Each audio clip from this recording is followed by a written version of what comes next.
សូមជម្រាបសួរអ្នកទាំងអស់គ្នានៅក្នុងវីដេអូនេះដែរក្រុមហ៊ុន ePower សូមធ្វើការបង្ហាញជូន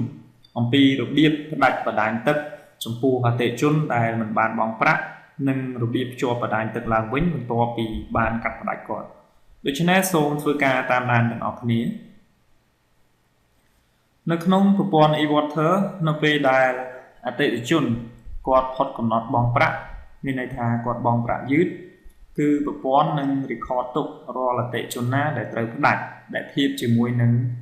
ថ្ងៃផុតកំណត់បង់ប្រាក់របស់គាត់អ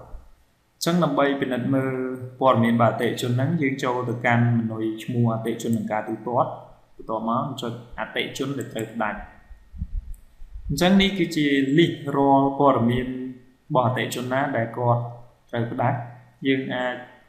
ស្វែងរកគាត់តាមរយៈលេខកូដឬក៏ឈ្មោះឬក៏យើងមើលទៅតាមប្រភេទបាទទៅតាមតំបន់ក៏ដូចជាយើងអាចពិនិត្យមើលទៅតាមជុំនៃការទូទាត់ឬក៏រូបិយប័ណ្ណ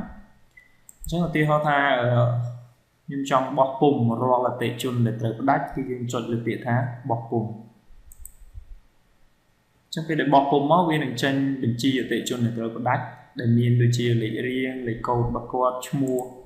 បាទលេខទូរស័ព្ទលេខទីតាំងថ្ងៃផុតកំណត់បាទនឹងទឹកប្រាក់ដែលគាត់ជំពាក់អញ្ចឹងបើសិនជាយើងចង់បោះពុម្ពបញ្ជីដែលត្រូវផ្ដាច់នឹងឲ្យខាងអ្នកបដាញគាត់ចុះទៅបិទទឹកគាត់គឺយើងអាចបោះពុម្ពតាមនឹងបានហើយនៅពេលដែលយើងចង់ផ្ដាច់អតិថិជនគឺយើងអាចជ្រើសរើសអតិថិជនដែលត្រូវផ្ដាច់ហើយយើងចុចពាក្យថាផ្ដាច់ទឹកអញ្ចឹងបន្តមកទៀតខ្ញុំចុចយល់ព្រមគឺជាការស្រាប់បាទចំណុចមួយទៀតខ្ញុំបានធ្វើការបង្ហាញជូនអំពីរបៀបភ្ជាប់ឡើងវិញអញ្ចឹងមានន័យថានៅពេលដែលយើងផ្ដាច់គាត់រួចរាល់ហើយគឺយើងក៏បានចូលទៅផ្ដាច់ទឹកគាត់អញ្ចឹងបើសិនជាគាត់ចង់ប្រើប្រាស់ឡើងវិញលុះត្រាតែគាត់មកភ្ជាប់នឹងបង់ប្រាក់ពិន័យអញ្ចឹងដើម្បីត្រួតពិនិត្យមើលអតិថិជនដែលត្រូវភ្ជាប់គឺយើងចូលទៅកន្លែងអតិថិជននឹងការទូទាត់ហើយមានពាក្យថាអតិថិជនត្រូវភ្ជាប់អញ្ចឹងនៅក្នុងកន្លែងអតិថិជនដែលត្រូវភ្ជាប់នេះគឺវានឹងបង្ហាញនៅរាល់អតិថិជនណាដែលយើងបានចុចផ្ដាច់គាត់អញ្ចឹងយើងអាចចុចបោះពុម្ពមើលឬក៏បាទនេះយើងបោះពុម្ពមកគឺអតិថិជនដែលយើងត្រូវភ្ជាប់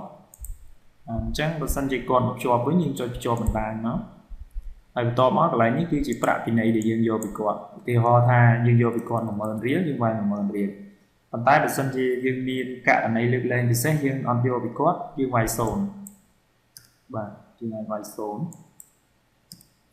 ហើយយើងអាចចុចយកព្រមបានបើសិនជាករណីយើងអត់យកពីគាត់បាទប៉ុន្តែបើសិនជាយើងយកយើងវាយធម្មតា